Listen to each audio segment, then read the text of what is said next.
한반도도 후쿠시마일 수 있다는 이 자명한 메시지를 지금 우리는 얼마나 명료하게 인식하고 있을까요?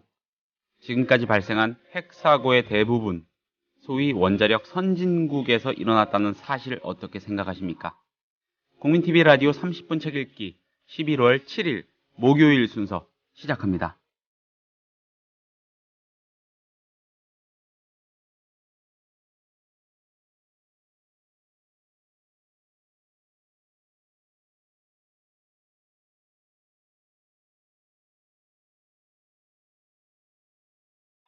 안녕하세요 여러분, 30분 책 읽기 김효진 PD입니다. 후쿠시마 사태가 터진 해에 제가 일본으로 취재를 간 적이 있습니다. 이 원자력에 대한 공포심이나 탈핵에 대한 인식이 생각보다 널리 퍼져 있다는 걸 느낄 수 있었는데 더 이상의 진전을 가로막는 요소가 있었습니다. 거대한 장벽처럼 버티고 서서요, 일본 사회를 내려다보는 도쿄전력이라는 권력체였습니다. 어떤 사람은 일본 정치 권력의 절반이 도쿄전력에 예속되어 있다고도 하더군요. 우리도 비슷한 데가 있다고 저는 봅니다. 이른바 원전 마피아로 불리는 세력이 엄존하죠. 그래서 탈핵을 외치는 목소리는 아직 미미하고요, 조금 거북한 것으로 치부되기도 합니다. 이런 가운데 탈핵 전도사로 불리는 동국대 의대 김익중 교수가 한국 탈핵이라는 귀한 책을 내놓으셨습니다. 한티제가 발간했고요. 간단한 문제가 아니라서 오늘과 내일 1부와 2부로 나눠서 이틀간 김익중 교수를 모시고 얘기를 들어보려고 합니다. 잠시 뒤에 1부 시작합니다.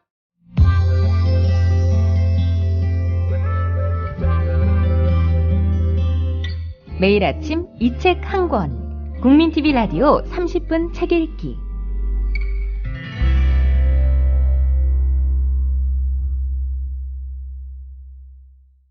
교수님 안녕하세요. 예, 안녕하십니까. 예, 반갑습니다. 예, 동국대 의대라면은 경주에. 예, 경주에 있습니다. 예, 경주에서 학생을 가르치시고 연구도 하시는데 예. 이렇게 또 좋은 책을 가지고 저희 스튜디오를 찾아주셔서 일단 대단히 감사드립니다, 교수님. 불러주셔서 고맙습니다. 예, 김익중 교수님을 모셨습니다, 여러분. 일단 교수님한테서 본인 소개를 직접 한번 들어보겠습니다. 자, 김익중 교수님. 예. 교수님은 어떤 분이십니까? 예, 저는 그 소개하신 대로 동국대 의대 교수입니다. 경주에서 교수 생활한 지 한 23년째 되고요. 경주에서 산 지가 또 23년 됩니다. 근데 이제 경주에는 원자력 발전소 5개 있고요. 하나 예. 또 짓고 있고 또 방패장이 지금 짓고 있죠. 그래서 지역 문제라서 원자력에 대해서 관심을 가질 수밖에 없었고요. 사실 별 활동은 없었는데 5년쯤 전에 방패장이 위험하다라는 소문이 돌아서 진짜 네. 위험한지 좀 살펴보기 시작한 거죠. 그랬더니 위험하다라고 제가 결론을 얻을 수 있을 정도의 데이터들을 얻게 됐습니다. 그래서 사실 후쿠시마 핵사고 나기 전에는 경주에서 그냥 방패장 반대 운동을 했었는데 핵사고 난 다음에 전 정말 깜짝 놀랐습니다. 저런 일이 소련 같으면 이제 공산주의 나라니까. 예. 그리고 이제 3마일 사고, 미국 사고는 옛날이니까 그렇게 네. 생각했는데, 이거 21세기에 저런 일이, 그런 생각이 들었었고, 그리고 가만히 보니까 저기서 나온 방사능 양이 장난이 아니겠더라고요. 국가 운명에 아마 큰 영향을 받겠다 이런 생각이 들었고요. 네. 그런 다음에는 우리나라도 있는데, 우리 경주에도 있는데 이런 네. 생각을 한 거고, 한국에서 사고 날 확률이 얼마나 될까 나름대로 그렇게 계산을 해보게 된 거죠. 계산해보고 깜짝 놀랐습니다. 아무리 봐도 됩니까? 굉장히 높습니다. 아하. 27%라고 저는 계산이 되더라고요. 그거를 계산을 제가 하셔가지고 계산했어요. 딱 예. 뽑아내신 거군요. 예. 예. 그래서 이거는 안 되겠다 이런 생각이 들어서 그 다음부터 이제 탈핵 강의를 좀 하러 다니기 시작했죠. 네. 좀 그래도 뭐 강의가 좀 재미있었는지 여러 군데서 좀 불러주셔서 거의 500회 정도 벌써 강의를 500회 했습니다. 500회 강의를 하신 명연사시군요. 그렇죠. 2년 반 동안에 500회를 하려면 거의 매일 하다시피 예. 해야 되는 그런 상황이었는데 어쨌거나 강의를 뭐 이렇게 하다 보니까 예. 똑같은 얘기 너무 여러 번 하는 것도 듣는 사람도 그럴 것 같고 해서 예. 그 내용을 좀 정리해서 책으로 낸 겁니다. 한국 탈핵. 예. 예, 한티제가 낸 책이고요. 예. 예, 의학 교수로서의 연구에 지장이 있을 정도 아니었습니까? 좀 지장이 있죠. 예, 이제 원자력 문제에 관심이 꽂히니까 예, 그쪽 일만 쭉 하게 돼서 사실 제 전공 일은 뭐 거의 강의만 하고 예. 연구는 별 못하고 있는 그런 상황이 돼버렸습니다. 아, 그래서 뭐 교수 평가하면 거의 꼴찌입니다. 우리 김익준 교수님은 전공은 의학이고 전문은 원전입니다. 그렇게 예, 되나요? 예. 아, 이 언론에서 소개가 탈핵 전도사 이렇게 돼 있는데 뭐 그럴 만도 하겠습니다, 교수님. 예, 뭐 예. 지방을 좀 많이 다니고 해서 네. 마이크가 큰 게 있으면 한꺼번에 중앙에서 말하면 다 들을 텐데 그게 없으니까 할 수 없이 몸으로 뛰어야죠. 예. 그래서 지금 500회 정도 가까이 가니까 네. 거의 시단위는 한 번씩은 간 것 같아요. 시민단체들, 종교단체들, 그다음에 생협 뭐 네. 이런 데서 이제 불러주시고 해서 지금도 열심히 다니고 있습니다. 예, 그 강연을 아까 말씀하신 게 저는 좀 의미가 큰 이야기라고 생각을 해요. 예. 어딘가 그 큰 확성기를 통해서 딱 한 말씀 하시면 그게 쫙 좀 제대로 전달이 되고 이래야 되는데 제가 오프닝에서 여는 말에서 했듯이 우리나라에서 이 탈원전, 탈핵, 예, 이거를 외치면은 거북하게 듣는 사람 아직 많습니다. 예. 그거 많이 느끼시죠, 교수님? 예, 좀 그렇긴 한데 요즘은 좀 뭐 별로 그렇게 많이 심하게 느끼진 않습니다. 그래도 좀 나아지고 예, 있나요? 예, 좀 익숙해지시는 것 같고 예. 탈핵이라는 단어도 사람들이 무슨 말인지 조금씩 알게 돼가는 것 같고 처음에는 탈핵이 뭐예요? 그런데 지금은 조금씩 그 단어가 좀 퍼져가는 것 같습니다. 예, 그 대통령 직속이죠. 원자력 안전위원회. 예, 예, 비상임 위원이기도 하시고요. 예, 그거 총리 직속으로 바뀌었습니다. 아, 총리 직속으로. 예. 아, 예, 예.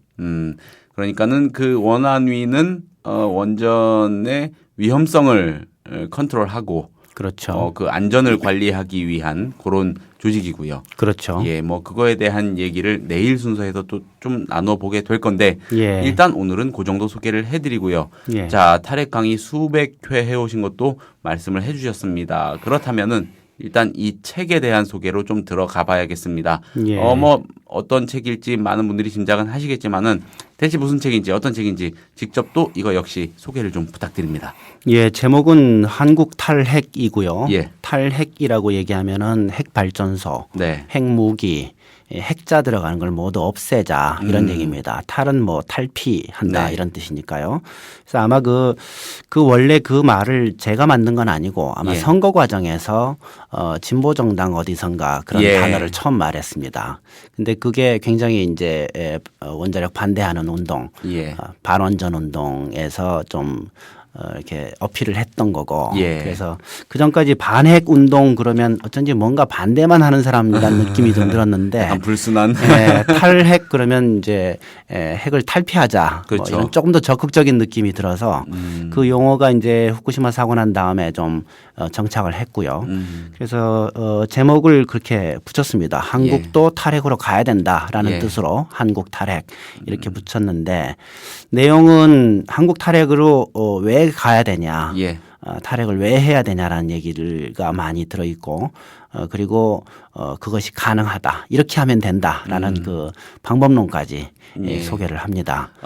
탈핵을 반대하고 원전 진흥을 추구하는 사람들은 지금 그렇게 원전 비중 줄이는 거, 핵 비중 줄이는 거 힘들다.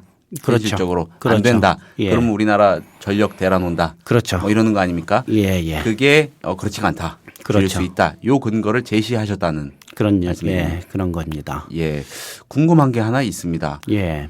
물론 뭐 그 아까 관심을 이 원전 핵 문제에 관심을 가지게 된 배경을 설명을 해주셨습니다만 이렇게 책으로까지 엮으시게 된 데는 또 다른 그 기폭제가 된 어떤 단초가 있었을 거라고 생각을 합니다.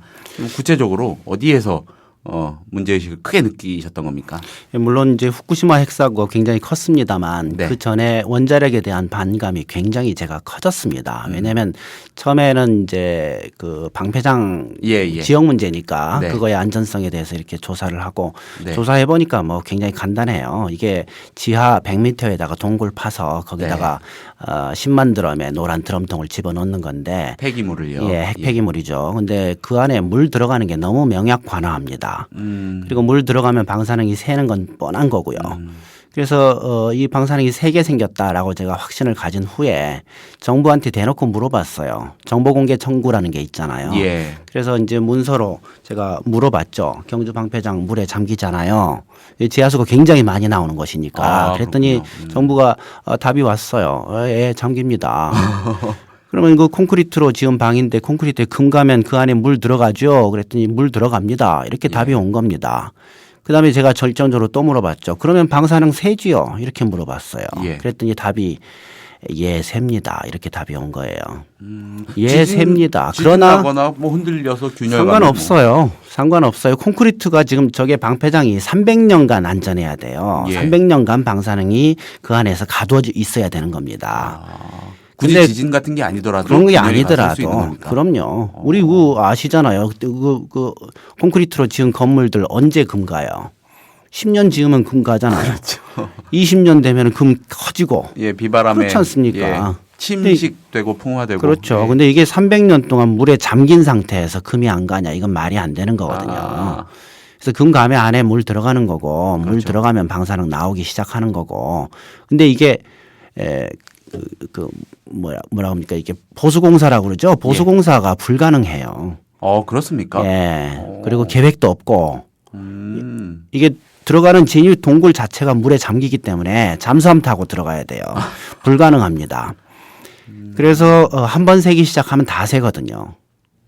그 사실을 정부가 알고 있나 궁금하더라고요. 그래서 대놓고 물어본 건데 예. 정부가 알고 있어요. 근데 왜 그렇게 하고 마는 근데 겁니까? 계속 공사를 하더라고요. 그래서 야, 이 대한민국이 이 정도 수준인가 굉장히 놀랬죠. 알면은 당장 중지할 줄 알았는데 중지를 안 하고 계속 합니다. 예. 지금도 공사하고 있고 내년 6월 말에 이제 끝나거든요, 공사가. 네. 그러면 한 10년에 걸쳐서 거기다가 노란 드럼통 집어넣고 그다음에는 방사능 셀 게 뻔하죠. 저는 그 과정에서 야, 이 대한민국이 이 정도 수준에서 정책이 결정되나 이런 생각이 들었고 그리고 이걸 확인하고 하는 과정에서 굉장히 많은 거짓말을 들었어요. 그렇군요. 관계자로부터. 대표적으로 어떤 게 예, 있습니까? 그러니까 지금 뭐 안 샌다. 아예. 예. 그러니까 이제 규제기관은 샌다라는 걸 인정하는데 예. 방패물관리공단 지금 이제 원자력 환경공단이라고 이름 바꿨는데요. 거기서는 뭐 1000년간 새지 않는다. 예, 금이 1000년간 가지 않는다. 뭐 이런 식의 얘기들을 많이 하는 걸 보고 그 뻔히 보는 앞에서 아니 그 기관을요. 아파트 짓게 하면 되겠네요. 1000년간 그만 가는 콘크리트를 만든다는 얘기니까. 예. 대박이 날 겁니다. 예. 아마. 저는 하여튼 그런 과정에서 그 거짓말들을 너무 많이 들었고 그 예. 과정에서 분노가 쌓인 겁니다. 너무 일상적으로 거짓말들이 이루어지고 있구나. 예. 그리고 이게 저는 몰라요. 이 사회 경험이 별로 없어서 우리 사회가 다 그 정도 수준에서 의사가 결정되는지 잘 몰랐는데 예. 전 지금도 잘 모릅니다. 다른 분야도 그런지. 근데 예. 원자력 분야는 정말 너무 심하구나. 거짓말이 너무 많다. 그리고 대놓고 하고 증거가 있는데도 계속하고 이 과정에서 굉장히 많은 그 분노 에너지가 쌓였던 겁니다. 분노 에너지를 이 한국 탈핵이라는 예, 그렇게 볼 수 저작에 있을 담으신 것 거군요. 그런 것 같아요. 예. 자, 일본 얘기를 좀 여쭙겠습니다. 후쿠시마 사태 이후의 일본 대체 어떤 상황인 겁니까? 굉장히 어렵다고 저는 생각합니다. 음. 지금 국토의 한 70%가 예. 방사능 세슘에 오염이 됐고요. 70%요. 예. 그럼 오염지도를 수도인 보면 그렇습니다. 도쿄도 도쿄는 고농도 오염 지역 안에 들어갑니다. 음. 일본 땅의 한 20%가 고농도 오염이 됐는데 도쿄가 완전히 거기에 포함이 됩니다. 그래서 이 고농도 오염 지역은 아마 외부 피폭도 꽤 될 거라고 저는 보고요. 그다음에 땅의 70%가 오염됐기 때문에 일본 농산물의 70%가 오염됐다 이렇게 봐야 됩니다. 그렇군요. 쉽게 얘기하면 일본 사람들이 받는 밥상의 70%가 방사능에 오염된 겁니다. 그 정도의 오염된 차이는 밥상을 있겠지만은. 그렇죠. 예. 반찬 10가지 중에 7가지가 세슘이 나오는 거죠. 예. 당장 그 바다로 흘러 들어가는 그 방사성 물질의 위험이 아주 지금 뭐 시급한데 큰 문제인데 예. 우리한테 미칠 영향 아니면 미친 영향 어느 정도고 어느 정도일 거라고 전망을 하십니까? 지금 이제 정부는 그게 기존치하니까 안전하다, 예. 무시할 만하다 이렇게 예. 얘기하고 있지만 저는 그렇게 평가하지 않습니다. 예. 일본에서 사실 수산물이 그 사이에 많이 수입이 됐었는데요. 네. 그거는 이제 정부가 직접 측정한 결과를 보면 131회 예. 그 사이에 2년 반 사이에 131회 그 오염된 수산물이 들어왔습니다. 1회당 수십 톤씩, 많게는 수백 톤씩 들어왔습니다. 굉장히 많은 양이 들어왔고 그게 기준치 이하라서 안전하다 하면서 모두 유통이 됐습니다. 주로 많이 수입된 거가 5가지 생선인데 예. 그중에 2가지는 뭐 고급 그 일식집에서 파는 거니까 언급할 필요가 별로 없고 우리 국민들이 많이 먹는 게 이제 명태, 대구, 고등어인데 이것들이 지금 굉장히 많이 들어왔죠. 그리고 지금도 들어오고 있고 이제 방사성 세슘에 오염된 식품들을 우리 국민도 그러니까 섭취를 한 거다. 2년 반 동안 꾸준히 이런 얘기죠. 지금도 섭취하고 있다. 기준치 이하면은 그냥 괜찮은 거 아닙니까? 그렇지 않죠. 이 축적이 되니까. 그렇죠. 축적이 되기도 하고 그 기준치 자체가 안전기준치가 아니에요. 그런가요? 예, 마치 안전기준치인 것처럼 국민들이 지금 속고 있는데 사실 속이지도 않았습니다. 공무원들이 안전기준치라고 부르지도 않아요. 그냥 기준치라고 부르죠. 예. 그 대신에 그 뒤에다 문장을 붙입니다. 기준치 이하라서 안전하다. 이렇게 얘기하고 있죠. 그래서 그게 안전기준치로 마치 안전기준 되는 거군요. 그렇죠. 안전기준치인 것처럼 국민들이 받아들이는데 사실 안전기준치라고 돼 있지도 않고 그런 용어 존재하지도 않습니다. 예. 후쿠시마 사태가 일본을 어느 지경까지 몰아넣을 거라고 예상을 하십니까, 교수님? 방사능에 비폭이 되면요. 예. 암하고 유전병하고 심장병이 생기거든요. 예. 암하고 유전병은 상당한 시간이 지난 다음에 확인이 됩니다. 암은 아마 7, 8년 후부터 확인이 네. 될 거고 유전병은 아마 그것도 역시 몇 년 지난 다음에 확인이 될 거거든요. 예. 그리고 그 확인은 사실 조금 어렵기도 해요. 왜냐하면 뱃속에 있을 때 초음파로 미리 알아버리기 때문에 유산이 좀 증가하죠.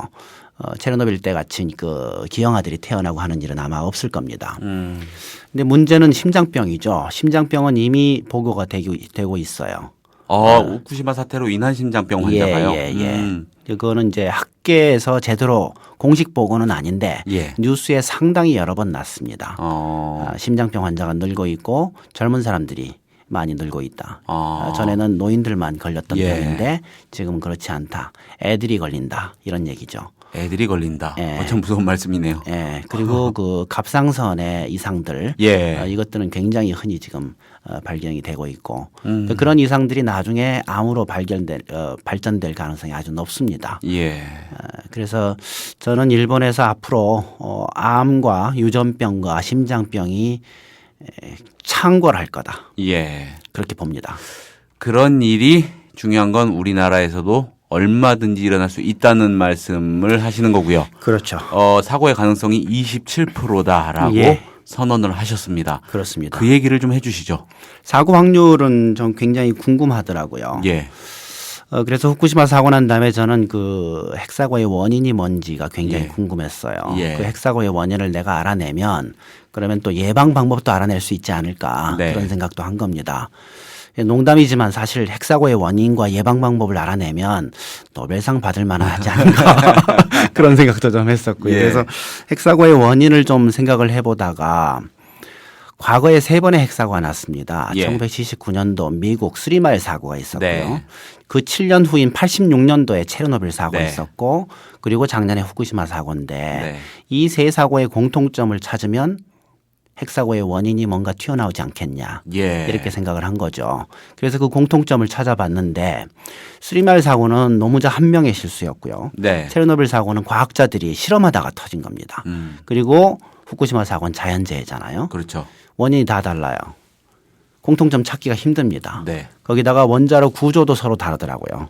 공통점을 굉장히 찾기 힘들었었는데 나중에 깨달아 보니까 그렇습니다. 미국 소련, 일본이거든요. 네. 사고 났던 나라들이. 네. 사실 체르노빌 사고 때 나라 이름이 소련이었지 않습니까? 그래서 그렇죠. 이 세 나라의 공통점을 찾아보면 간단히 찾아집니다. 전 세계 원전 제일 많은 나라 미국 104개입니다. 거기서 1등으로 사고 났어요. 그리고 그 당시에 2등이었던 66개를 갖고 있었던 소련에서 두 번째로 터졌어요. 예. 그리고 3등이 프랑스인데 새치기 당하고 4등에서 터진 겁니다. 한국이 5등이죠. 그 흐름이 이렇게 묘하게 예, 맞아떨어집니까? 굉장히 저는 그 아주 쉬운 발견이기도 한데 예. 전 세계 원전 31개 나라에서 하고 있잖아요. 예. 한두 개 갖고 있는 나라, 대여섯 개 갖고 있는 나라, 원자력 후진국들 굉장히 많은데 예. 기술도 모자라는 그 나라에서 왜 사고가 안 났을까? 확률이 좋으니까. 사고 난 나라들은 모두 선진국이고 원자력 선진국이고 원전 개수가 많은 나라에서만 났다. 네. 그리고 많은 순서대로 났다라는 사실을 제가 보게 된 거죠. 가지가 많으면 바람 잘 날이 없는. 그렇죠. 그럴까요? 당연한 예. 자동차 사고도 대수가 많을수록 증가하는 거 아닙니까? 당연한 이치네요. 당연한 간단한 이치입니다. 거네요. 예. 그래서 원전 개수가 많다라는 것이 사고의 원인이구나 네. 이렇게 본 거고. 그래서 이거는 확률 예약이다. 예. 그래서 확률 계산을 해봤습니다. 어떻게 계산했냐면 전 세계 원전 개수가 460개쯤 돼요. 예. 450개 정도 됩니다. 그런데 그중에 6개가 터졌어요. 쓰리말 하나, 체르노빌 하나, 후쿠시마 4개. 그래서 단순히 그냥 계산한 거예요. 450분의 6 이렇게 계산한 거죠. 그게 사고 확률 아닙니까? 그렇죠. 한 개 있을 때 사고 확률. 그러니까 얼추 7, 80개 중에 하나 터진 거예요. 그래서 그 확률을 계산을 해보면 1.3% 정도 되는데 7, 80개 이상 갖고 있던 나라 미국 사고 날만 했는데 났잖아요. 예. 70개 근처 갖고 있던 소련 났잖아요. 났죠. 또 70개 근처에 접근하던 일본 났잖아요. 그러나 한두 개 갖고 있는 나라들 안 났잖아요. 어떻게 보면은 너무 비관적이라고 하실지도 모르겠지만 청취자들이 순서만 기다리고 있는 형국일 그렇죠. 수도. 저는 그래서 네. 번호표 타놨다 이렇게 봅니다. 우리나라가 지금 5등인데 일본이 원전을 지금 전체를 안 하고 있거든요. 예. 빵개입니다. 돌리고 있는 게. 그러니까 예. 지금 현재 4위거든요. 거기다가 우리나라 지금 10몇 개 더 지을 생각이란 말이에요. 그렇죠. 러시아가 지금 현재 3등입니다. 미국 그다음에 프랑스, 그다음에 러시아인데 우리가 지금 4등인데 러시아가 32개예요. 예. 우리보다 9개 많습니다. 그러니까 10몇 년 후가 되면 러시아보다 우리가 많아집니다. 원전 개수가 전 세계 3위가 되죠. 새치기를 좀 당했으면 좋겠는데 그런 거는. 그리고 한국 정부가 몇 달 전에 텔레비에서 광고했었지 않습니까? 국민 여러분, 우리 정부는 앞으로 3위, 전 세계 3위의 원자력 대국이 되겠습니다. 이렇게 예. 광고했었잖아요. 그 3위가 현실적입니다. 앞으로 한 12년 정도 후가 되면 네. 3위가 될 것 같습니다. 자, 알겠습니다. 지금 이 중간중간에 끊고 들어가서 아주 세밀하게 더 들어볼 이야기가 너무 많은데 예. 시간 관계상 다른 얘기를 또 내일로 미뤄두고요. 예. 일단 이 책에서 가장 중점적으로 다루신 점, 가장 중요하다고 생각하시는 내용, 요것만은 이 책을 통해서 꼭 아셨으면 좋겠다 하시는 내용 있으면 소개를 좀 해 주시죠. 마지막으로요. 예. 그 사고 확률 말씀을 드렸지만 핵발전소 사고는 확률을 제로로 만들 방법이 없습니다. 네, 완벽한 안전은 없는 거죠. 왜냐하면 우리 인간이 완벽하지가 않고 예. 우리 인간이 만든 기계도 완벽하지 않습니다. 그래서 사고는 확률대로 일어나기 때문에 그 확률을 0%로 낮춰야 된다. 네. 0% 낮추는 방법은 탈핵밖에 없다라는 거죠. 그리고 많은 나라들이 탈핵을 결정을 했고 네.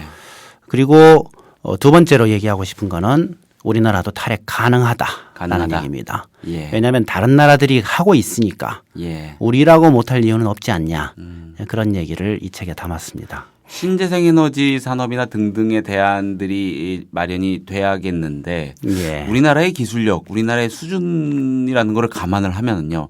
당장에 어떻게 전복을 시킬 수는 없겠지만은 충분히 장기적인 계획으로 이뤄 나갈 수 있는 그런 목적 아니겠습니까? 목표 그렇죠. 아니겠습니까? 그렇습니다. 예. 그래서 20년 내로는 힘들 거예요. 예. 아무리 빨리 해도. 그러나 40년, 50년 잡으면 네. 가능하다. 이렇게 저는 보는 거고요. 한 4, 50년. 예. 신재생 에너지보다 탈핵을 가는데 더 중요한 게 있습니다. 뭡니까? 그거는 전기 수요를 잡아야 됩니다. 아, 수요 관리라고 얘기하는데요. 예. 그리고 수요 관리하는 것 중에 제일 중요한 거는 국민들이 에어컨 안 트는 게 아닙니다. 에너지 효율화 사업이라는 걸 해야 됩니다. 그걸 지금 전혀 안 하고 있는데 그걸 하기 시작하면 충분히 잡을 수 있다. 이렇게 보는 겁니다. 그것도 역시 이 책에서 굉장히 아주 디테일한 그 분석을 통해서 제시를 하시는 거죠. 아, 디테일까지는 아니고. 그 겸양의 말씀을 또. 예, 그냥 이렇게 예. 전문가들이 볼 만한 책은 아닙니다. 그냥 네. 이렇게 소개만 하는 정도의 책이고요. 아유, 전문가들은요. 이 안 봐도 됩니다. 다 알지 않습니까? 알면서도 안 하는 거고. 이제 큰 틀에서 방향만 소개하는 책이다. 예, 이렇게 보시면 될 것 같습니다. 비전문가들 보통 사람들이 대중이 좀 많이 알아야 됩니다. 그래서 예. 많이 쉽게 풀어 놓으셨을 걸로 다들 예상을 하실 텐데 자, 그렇습니다. 탈핵밖에 답이 없다. 그렇다면 우린 탈핵을 할 수 있느냐 없느냐 예. 있다. 예. 연구를 해보시고 지금까지 공부를 해보시니 예. 충분히 가능하다. 예. 그리고 심지어 우리나라는 그 탈핵을 하기 위한 아주 중요한 절차를 한번 제대로 밟아보지도 않았다. 그렇죠. 그거는 역으로 좀 희망적이기도 하네요. 그럴 수도 있습니다. 예. 그런 가능성을 제시를 하셨고요. 지금까지 수백 회에 걸친 이 탈핵 관련 강의 그리고 지역사회에서 직접 보고 관찰하고 분석하신 그 데이터, 그 자료, 그 결과물들이 압축적으로 녹아있는 책이 바로 한국 탈핵이다. 이렇게 제가 부연으로 홍보를 좀 해드려도 되겠습니까? 네, 감사합니다. 괜찮았습니까? 교수님? 네, 알겠습니다. 일단 책에 대한 대략적인 얘기를 나눠봤고요. 오늘은 여기서 접겠습니다. 내일 이 한국 탈핵 편 2부에서 조금 더 얘기를 나눠보겠습니다. 자, 교수님 일단 오늘 말씀 감사드립니다. 예, 고맙습니다. 국민TV 미디어 협동조합 조합원에게만 드리는 혜택. 당신의 영어 실력, 이제 원스톱 잉글리쉬가 해결해드립니다. 창의적이고 뛰어난 발성의 영어회화 학습 사이트 원스톱 잉글리쉬. 영어 표현을 암기시켜주는 동영상과 상황별, 주제별, 문법 패턴 표현을 검색하고 듣고 영작도 할 수 있는 영어 학습 포탈 원스톱 잉글리쉬. 주소창에 onestopeng.com. 국민TV 조합원이 되시면 영어학습 콘텐츠를 3개월간 무료로 이용할 수 있는 혜택을 드립니다. 자세한 내용은 국민TV 홈페이지를 참고해주세요.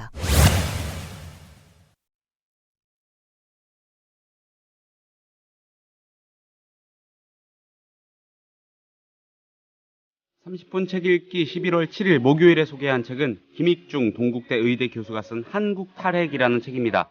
한티제에서 냈고요. 내일도 이 책 가지고 얘기를 이어가 보겠습니다. 오늘은 1부였습니다. 내일 뵙겠습니다. 감사합니다.